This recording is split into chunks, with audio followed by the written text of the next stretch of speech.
আমরা যেমন মার গর্ভে আসি, ছেলে হোক মেয়ে হোক, যখন আমরা নড়াচড়া করি তখন মা বুঝতে পারে ছেলেটা বা মেয়েটা নড়াচড়া করছে।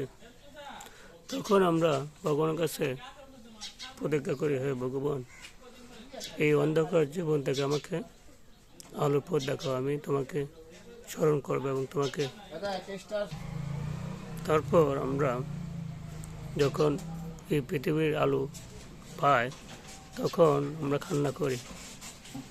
কান্না করার ফলে এটি বোঝা যাচ্ছে আমরা ভগবানকে যে প্রতিজ্ঞা দিয়েছিলাম এগুলো ভুলে গেছি। কেন জানেন?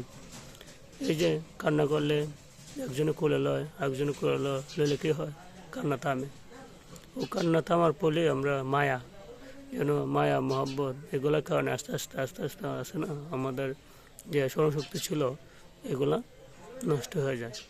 ভগবানের সাথে যে সম্পর্কটা ছিল আগে বা যেটা বলে এসেছিলাম এটা মনে থাকে না।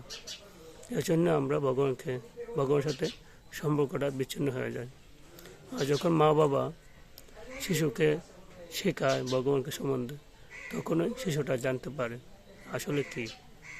তো আমাদের জানানো উচিত, মা বাবারও জানানো উচিত যেন ছেলে মেয়েকে ভগবানকে জানার যে সৌভাগ্য বা জানাটা উচিত, ঠিক আছে? ওটা যেন মা বাবা ছেলে মেয়েকে শেখায়, ঠিক আছে?